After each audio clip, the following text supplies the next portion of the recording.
And tonight we begin a new segment here on Global called Heroes, about ordinary people who overcame extraordinary circumstances. Our first hero is Spencer Beach, a man who survived the impossible thanks to a little girl who gave him the courage to live. A warning, some of these pictures may be disturbing. There was a time when Spencer Beach's good looks would turn heads.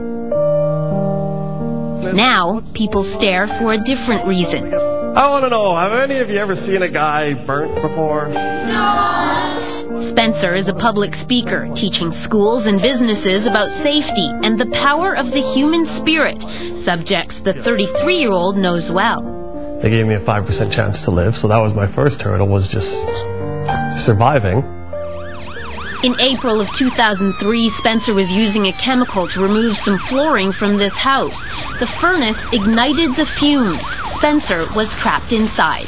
It was burning at 1500 degrees Celsius, which, an interesting fact, is that's about the same temperature they cremate bodies at.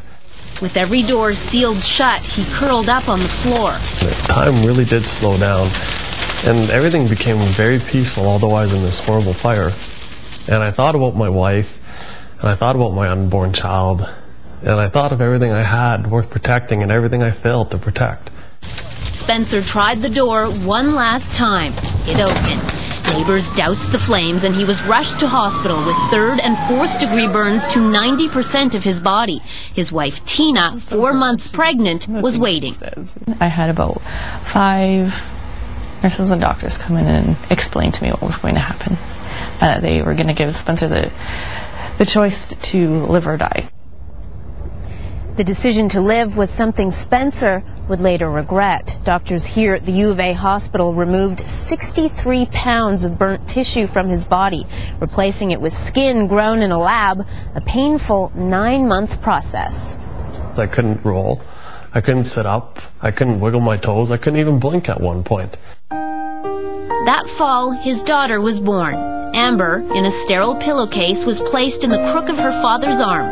Everything changed. You know, all of a sudden I realized that from this horribly burnt guy, I had this perfectly healthy little girl. And that if I was going to continue to wanting to die and to be a victim, it was going to impact her life and make her such a negative person. Soon after, Spencer got the courage to look in the mirror for the first time since the fire. Then he and his baby girl learned to do things together. It was sort of a race to see who could, roll over first or walk, sit up. And Spencer couldn't even feed himself. I can dance with my Can you dance like this? No. Amber just celebrated her 4th birthday. She had no idea her dad was burnt until recently. But we did try to explain it to her just a couple weeks ago, just in case other kids made a comment or said something to her. But she didn't really want to know. She doesn't see him any differently, and hopefully that won't change.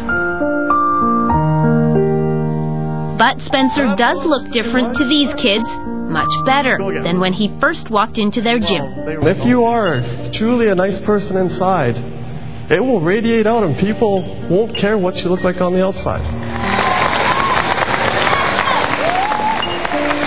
Now, since the fire, Spencer has become the president of his Toastmasters Club, a construction safety officer, and he completed the U of A's Occupational Health and Safety program.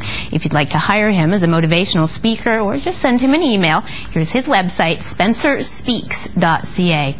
And my favorite thing about Spencer, as amazing as he is hilarious. Really? He was telling me when he goes into a restaurant and he orders a steak, he orders it less well done than he was. And the waiters always go, oh, and then they laugh after that. But he's such a great guy, just an amazing, inspirational guy. Oh, yeah, and what a wonderful...